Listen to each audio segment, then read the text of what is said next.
As you know, I am leading up to Easter. And the way I chose the ideas that I would like to share with you was to go through one of the major books of the Bible, Luke, and take some selections that Jesus talked about just prior to the time of his crucifixion and resurrection. And so last week I shared with you a Psalm of David that's in the 20th chapter of Luke. And then the next one is from the 21st chapter of Luke, and it's called the Widow's Offering. It isn't the Windows Offering as quoted in your brochure. It could be both, you know. There's the Widow's Offering, and I'd like to read you the passage. Jesus looked up and saw the rich putting their gifts into the treasury, and he saw a poor widow put in 2 copper coins. And he said, "Truly I tell you, this poor widow has put in more than all of them, for they all contributed out of their abundance, but she out of her poverty put in all the living that she had." It's been a long time since I talked to you about giving. I think it's one of the more difficult ideas to share on a Sunday morning because very often those who listen think, well, the minister's out for bucks. And this is another one of those manipulative lessons, and it certainly won't apply to me because I either give as much as I can or else I quit giving. And this was one of those churches where I thought I could avoid the issue. Either way is fine with me, but as you listen this morning, I'd like you to receive it not as the idea of giving financially only. And I want you to know that we have just had 2 of the most successful months in our history financially, so I am not here to push on you for money. Of course, if we receive more money as a result of this,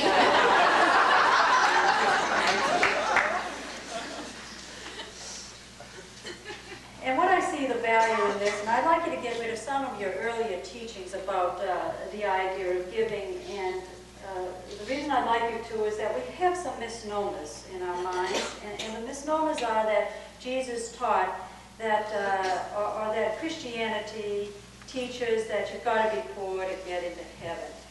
You really need to do more studies of the scriptures to take care of that misinterpretation and understand where it came from. I think we live in a time where people really honor the right to riches, the right to wealth. The subtlety of the teaching is as long as you're attached to those things, if your life depends upon them, then you're in for a tough ride. That's all. It's never been implied, at least by me or Unity, that there should be any other way to interpret it. So go ahead and have a wonderful time with your things. Just be sure you pay your IRS bill when it's due. You know, those are the simplicities of it.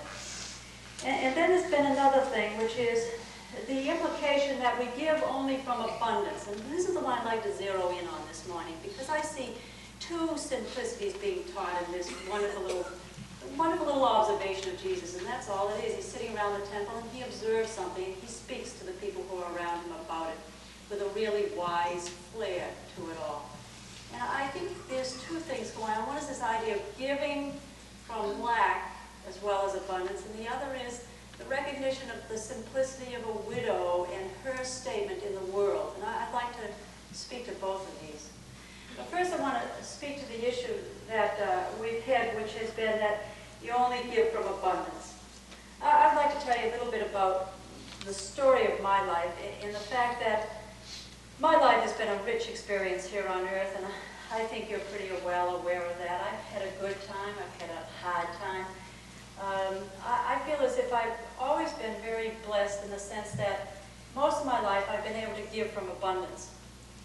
And that lasted for 38 years. It was a magnificent ride. I often felt like Willie Mays, who used to say, and they pay me to do this. It was such a joy to be here catching baseballs out in the Candlelight Stadium. You know, it was just, isn't this terrific? But I had a really tough period where I was taken into another world, and many of you have read about it in The Incredible Journey, and know that's why I'm so committed to the prayer of the heart, because I had to go through a real shift in my consciousness. Everything that I had known had to be broken and shifted and tossed away and ground in a mill for it to come back in a whole new sense within me, and I think it's added to the richness of my ministry. And many of you here sitting here this morning may may feel that this doesn't apply to you, that you've never had much or you've just lost everything, but you've got to try to listen beneath that all and see that we can not only give from abundance, but there's a deep learning of also being able to give from lack and light. And if you can only give from abundance, then you're going to have some real empty pits where you're going to question, what am I doing here? And despair is going to move in. But if you can get that sense that I can also give from lack, then you have both sides again. You know that my ministry seeks to teach both sides, to be able to give from abundance and to be able to give from lack, to be able to love when you're full and to be able to love when you're empty, to be able to be bountiful on a day when it's raining as well as on a day when it's sun, to not have the world be the thing that confirms who you will be internally. And so when I began my struggle at the age of 38, and I'm now 69, and it was really a very special experience, because for the first time in my life, I started waking mornings wondering how I would ever get out of bed in order to go ahead with what was in store for me for the day. And I really struggled with this. How many here know what it's like to struggle with having to get out of bed? I remember wandering around my house and saying, my God, what's happened to me? Certainly I must have died. God's taken away God's love from me. How can I survive? How can I go on? And yet somehow I'd be up and somehow I'd be going. And yet when it got deepest, and the deepest part of this lasted about 6 months to a year, I found that I had to do something I'd never done before. I just had to get up for me. And somewhere in that, I found that there was a possibility within my system to give to me, and that in giving to me, somehow that enriched my life, and the giving came from lack. Do you understand that? Huh? Just a grunt, just... Maybe you already know it, huh? There are an awful lot of catch-22s in life, and they're the ones that I really need to speak to you about. And the catch-22s are those where you get in this circle within yourself where your emptiness doesn't allow you to be able to give, which perpetuates that the emptiness continue, which further perpetuates that you can't give. And when you're in that kind of a spiral, you are what we would call in a degrading spiral, where the energy feeds in upon itself and gradually buckles up the human being. And you know me well enough to know that if you want to live like a buckled up human being, that's just fine with me. There's value in that too. Is that very clear to you? I'm not out to make you all progressive, happy, powerful, popular, successful, and out there. I honor the folded up preacher. I honor that process. But I'd also like to just let you work with this morning a very powerful recognition that's available to you, that if you're tired of it, if there's something screaming inside that says, I've had enough of this, that there is something you can do in your behalf, and it has to do with the widow's penny. What does the widow know in this darling little story that maybe you and I need to grasp? Is Jesus teaching something about giving your all, or is Jesus teaching something subtler there, or greater value to you on every level of your life? Some of the catch-22s are when you don't have any money, the challenge to give. I've been telling this story an awful lot recently, and I don't know why I've been telling it. There's another pocket in here somewhere.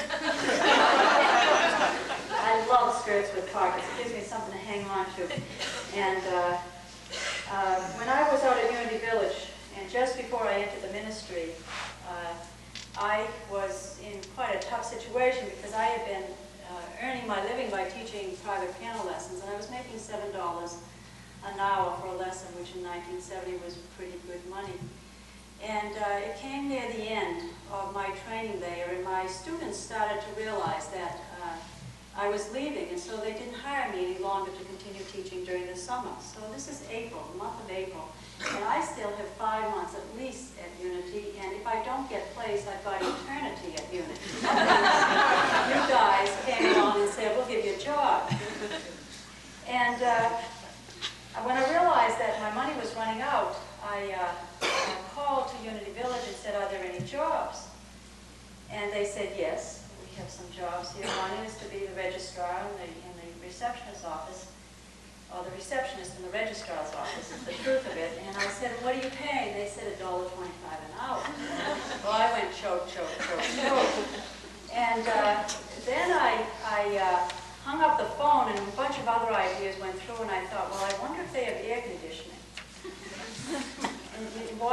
And then I said, I wonder if they have an electric typewriter. I don't type on anything except electric typewriters. So I'm wandering around the house, kind of in a stew, getting in all of my unity principles that I have the right to thousands of dollars an hour, you know, and $1 million heritage, and a trip to Europe, and 32 television sets, and 42 Mercedes Benzes, and all into that kind of thing. And all of a sudden, this little clip went on the side of me, and it said, hey, wait a minute, you need money. There's a job. Take it. Whether there's air conditioning, or an electric typewriter, or what you're getting. You know what I did? I took the job. Somehow I see that as the activity of giving. I see that I took the event and I moved in the moment with the event. Kierkegaard says brilliant words. He says that the spiritual life has to do with making the internal moments, the internal movements in your behalf, internally, in your behalf.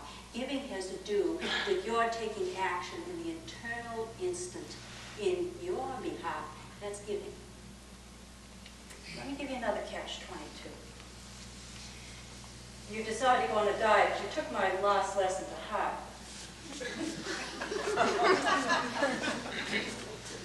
You lost it a week, and your body's going bonkers. The refrigerator gets closer. You don't even have to move. It gets closer.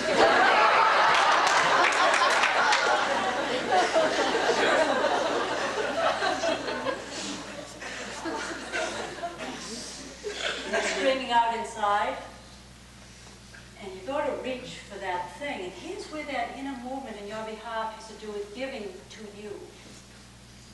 The giving to you in this moment is to get out of the catch-22, to enact the discipline in your behalf. That's giving to you. And I don't know what kind of maturity it takes. I don't know what kind of quality of life. I don't know what kind of belief in yourself it takes. But that all must be there for you to take that action in your behalf. And to wait for 1 second. We can talk about cigarettes. Those of you who smoke, have you ever noticed how when you are smoking, that you believe that by having that cigarette, it will give you something? Have you ever noticed it will give you stimulation? Come on, doesn't anybody smoke around here anymore? Try to go finding a match in a unity group. It's nearly impossible to find it. And every time you go to reach for that cigarette, you feel, that's going to stimulate me more, so that I'll get something which somehow only leaves you at a deeper lack, which makes you hunger for it more. And the point at where you give to yourself is where you break the catch-22, make the movement in your behalf. Take a breath and move on. You want to drink. These are all external things, and it's awfully hard for me to talk about anything else except external things to explore the inner life. It's like it has to come out. I'm not putting down eating, drinking, smoking, anything. I'm saying if you're willing to make that move in your behalf, you must give to you. You must find a way to fill in through your own self. So you want to drink, and you really know that it's not doing you any good anymore. There has to be that scream inside of you. But you believe that taking that drink will, like re-stimulate you. There's the catch-22. And at the moment of the catch-22, where you think that the drink will stimulate you, but what it really does is lower you in terms of energy. Then you're caught into having looked for it to build you up again. You see it? It's really very malicious, isn't it? Very malicious kind of thing. The giving to yourself, the widow's penny, giving, listen, the least you have. And what's the least you have? It's the lack in the moment to give to yourself. You're looking for love. You're in a relationship. You're banging at each other. Same old issues up again. You're using the same old words. The catch-22 is working again. If you continue the thing, that you're in for a hell of a squabble. Find that somehow you can't stop the words, that if you get the words out, that we'll somehow be able to feed the energy of the thing and be able to lacerate them even more. You can feel the spiral moving downward. That's not the devil, it's just that's what happens to ourselves. If in that moment you can open yourself up to the giving from the least, which is that you've been beaten down, you've been butchered, you've been blocked again, You know what happens to you if you can give from the least? Something happens inside. You open up to some larger area of yourself. You shut your mouth, and somehow something inside begins to bloom, like a rose in the dark beneath the soil. Do any of you believe this? Yes. Do any of you practice it? I mean, is this a living religion, or do we just sit here idly? You know, that's where it works. Now, the way people will beat these kinds of teachings, these kinds of moments together, and I'll bet it's going on you, is this great statement that we use. We say, but I don't feel like it. In fact, Carol, the real issue is in those moments, I don't feel like it. The reason I reach for the cigarette is that I feel like having a cigarette, and that's powerful. The reason that I reach for the affair, having the affair with the other person, is because what's going on inside of me, the most powerful feeling, is that I hunger for that love. The thing that's going on inside of my body when I reach for the food is that I really am hungering for that food. This is what I feel like. These are my honest feelings. You ever hear that inside of you? You know, not now, not right this minute, please. Just cancel it for a minute. Tomorrow.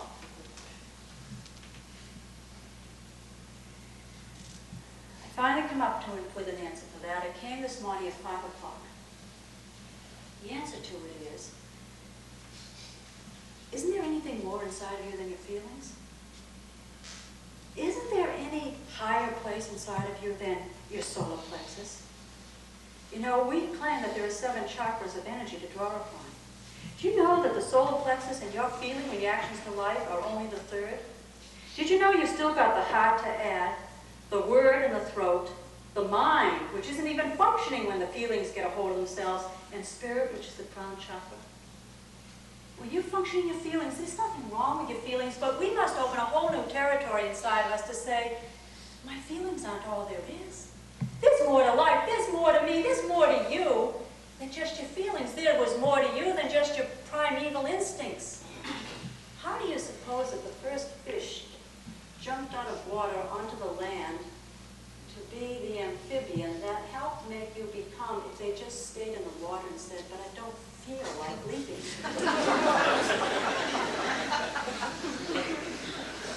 Those fish were probably stuck in their root chakra, which is the base of their spinal cords. We've moved. I'm inviting you to get unstuck from your feelings, to honor the feeling.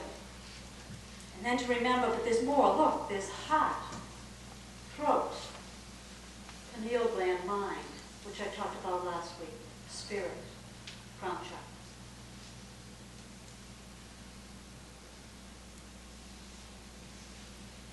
And then one other thing about giving, folks. We have connived people into giving. You know what we've said to them? If you give, you get. And how many of you have given and given and given and you've gotten nothing?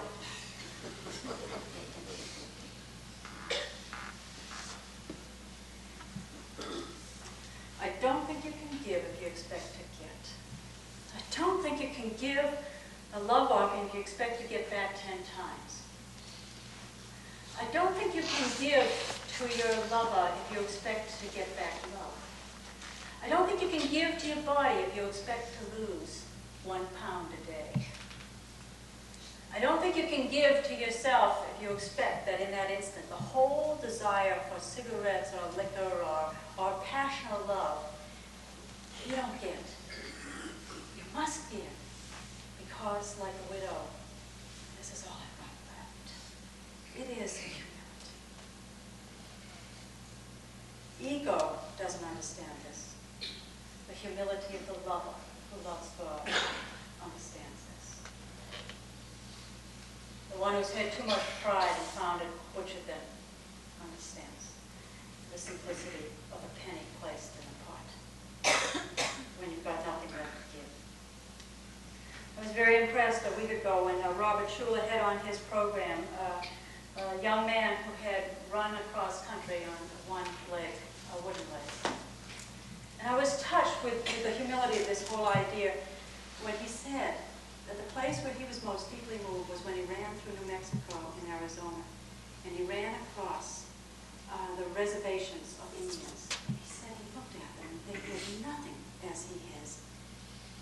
And he said they came up to him and all they had in their pockets were 18 cents. and they gave it to him.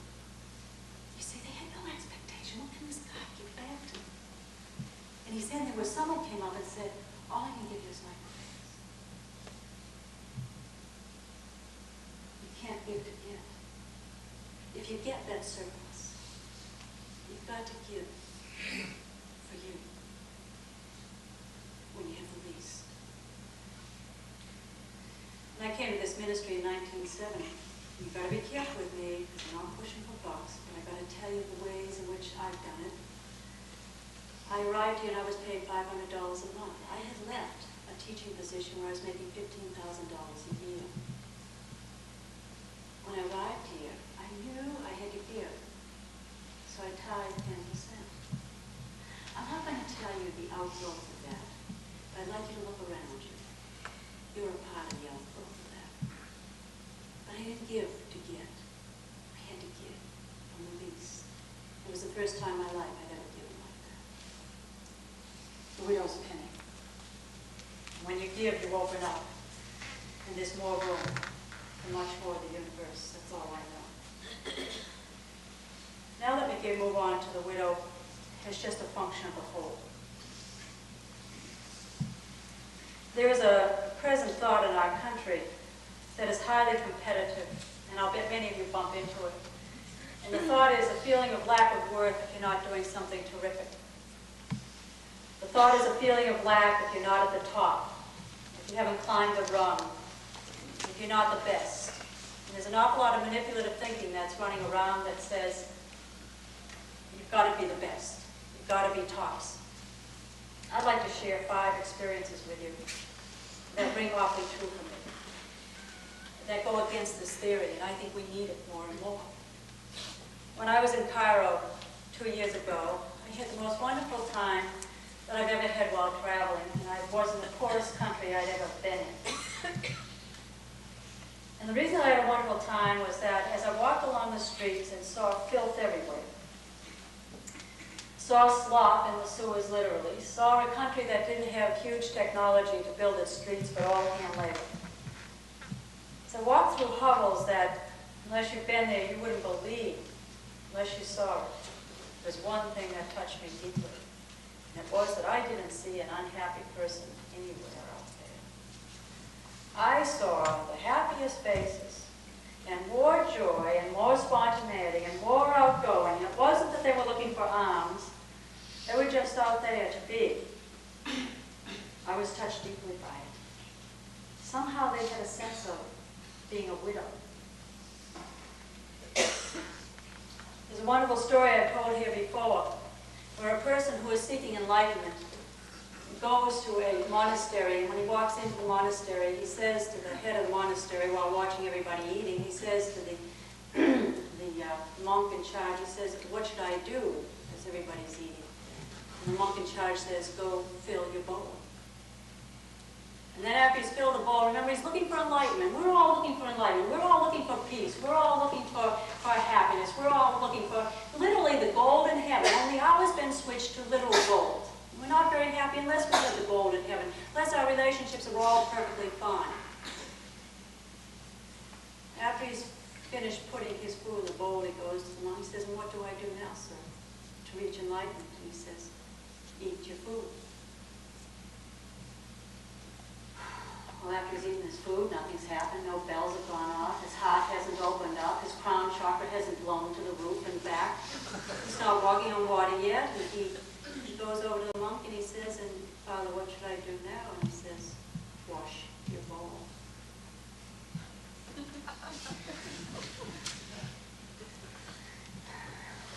Many of us, so hard to leave stories like that hanging.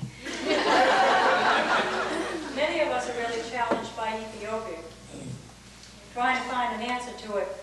Many of our stars are going over there to try to help. Right, this week we have Bush over there exploring the opportunities, and we wonder about how come we can sit at our tables eating all of this food and all those Ethiopians over there are starving to death and famished. That's the third item. The fourth one is, President Reagan's certainly more important than I am. He's not as good as I am. but he's certainly more important than I am. Carol Knox, she does those services of unity. Look at all the lives she's affecting. Look at me. I'm just in my home, washing dishes, changing babies' diapers. I'm just in school. I'm just a 3-year-old kid. I'm just a 91-year-old man.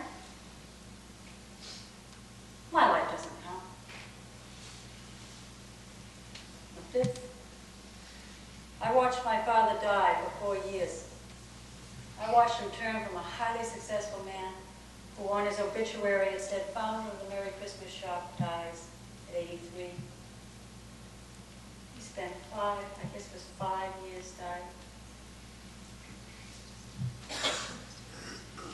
Let me give you a principle that I think can really help your life. The principle is that there's a universal symphony going on here on the earth. And that universal symphony incorporates everybody, including the widow. Everybody. Every creature. Every blade of grass. That's why it says that God knows every hair on your head. That's why it says we are all a part of the body of Christ. I want you to hear something quickly.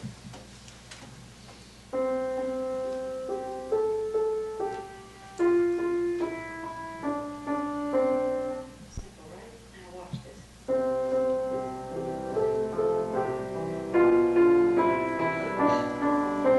Listen.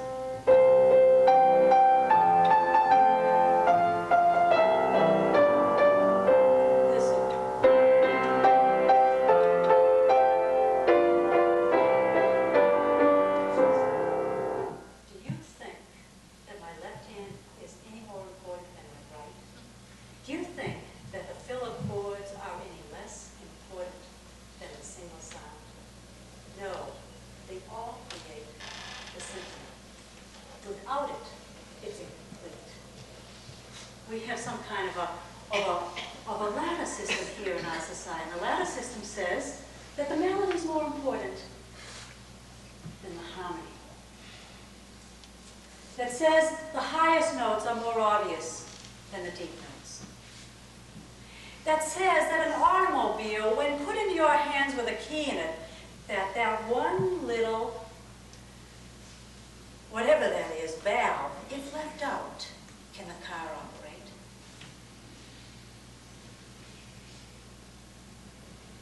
There's a symphony going on here. Without you, it's incomplete. Nobody's more important than anybody else.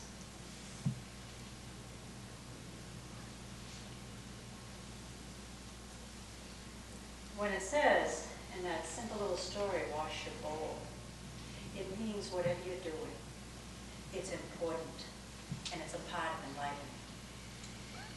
It means that the people who are dying in Ethiopia, who have no food on their table, and you sitting at your table, you are equally important in the creation of the whole. And if you decide to go help them, that will be equally important in the creation of the whole. And if you decide to stay home and raise your baby, you are equally important in the creation of the whole. It means that Reagan is very important, and you are very important, and I am very important, and you are very important, and it doesn't matter what we're doing. We're all butchering it, and we're all doing it well. And as for my father was doing his work. He spent 5 years preparing to die. That's all he was doing, preparing to die. And that's work, his work. The widow's penny is twofold. The first one is to give from your lack.